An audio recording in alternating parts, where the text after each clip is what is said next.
There's a story they say about a Jew who was living in a certain shtetl, a certain town. He was a nice guy, family man, religious, everything's great. He had one issue. He was a little bit on the stubborn side, this guy. So the story goes that him and his friends went on a hunting trip. And something happened, I guess, for whatever reason, he got separated from the group. And he takes one turn, another turn, eventually he gets lost in the wilderness. And he's actually lost for a significant amount of time, almost a week. And obviously his family, the city, they're all panic-stricken about what's going to be with him. Is he surviving? And then miraculously, after about a week, he finds his way back to civilization. And Baruch Hashem, it's very, very joyous. Everyone's so excited that he's here. There's only one problem. The problem was that throughout the week that he was by himself, he lost track of days. He didn't realize, but he lost track of days. And he was one day ahead of the rest of the world. Okay? So he comes to town, and it's actually Thursday. But in his mind, it's Friday. So he's looking around, and people are going to work, regular, and he's thinking to himself, why is no one getting ready for Shabbos? This is crazy. And so he asks his wife, why are we not getting ready for Shabbos? And his wife says, because it's Thursday. He's like, no, today's Friday. And he's like, no, I'm sorry, today's Thursday. And no, this guy's stubborn. He's refusing to accept. And he says he's convinced that everyone in town just made a mistake in Cheshvan. Everyone's off, and I'm the one that's right. The rabbi comes to tell him, I'm so sorry, but it's today's Thursday. He's like, no, today's Friday. So he's so stubborn, he refuses. He says, if my wife's not going to get ready for Shabbos, if the whole town has lost their minds, at least I'm going to keep Shabbos. So he starts getting ready Thursday. He goes to the mikveh, puts on his Shabbos clothing. Thursday night he goes to shul, again, thinking it's Friday night.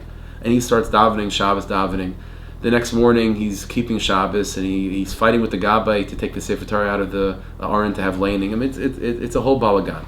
So it's one thing to keep Shabbos on Friday, okay, but when it's actually Shabbos, he's thinking it's Sunday. So it's not good. And no one's able to convince him otherwise. So what do you do?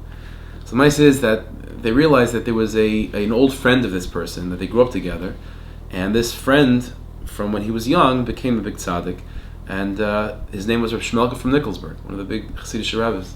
And so they figured, there's no one that's the only person that he's going to listen to is Rav Shmelka. So they sent him a letter saying what's going on, explaining the situation.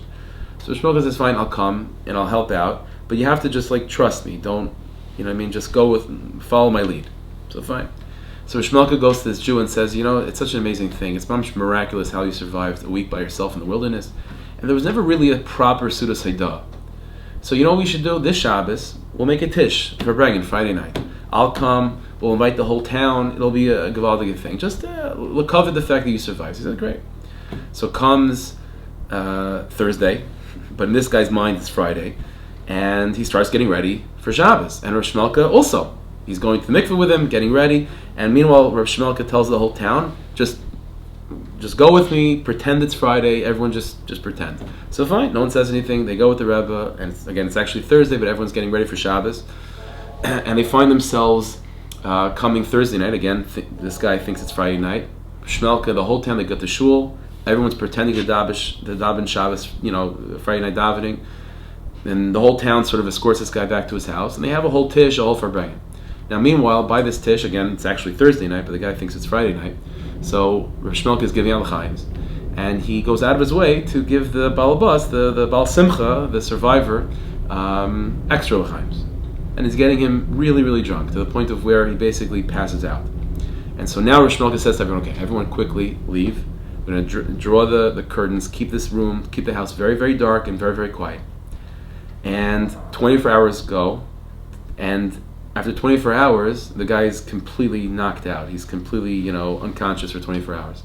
He comes back after 24 hours, and Rav Shmelka quickly, now it's actually Friday night, right? And he gathers together the same people at the Farbrengen, sitting at the same seats, and the guy wakes up and sees everyone's still there, doesn't realize the 24-hour passed.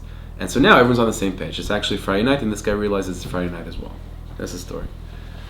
So that's a cute story. That's what Purim is. Sometimes the Rebbeinu Shalom has ways of saving us in ways that we could appreciate, that we can sense, that we can feel.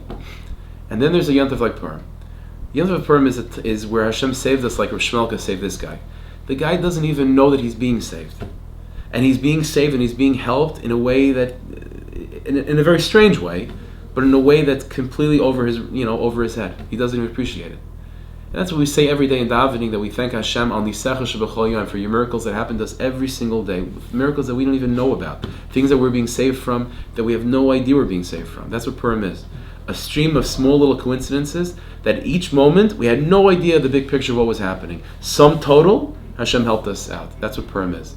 So we should all be zaycha that this Purim, and each and every one of us in our own lives, and Klal Yisrael b'chlal, we should be zaycha to nisim like that. The Rebbeinu Shalom should help us to take us out of problems, to give us yeshuas in a way where it's mamish gentle, in a way that we don't even notice what's happening.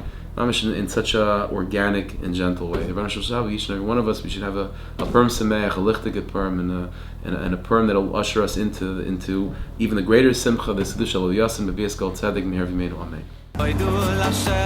Thank you, Hashem.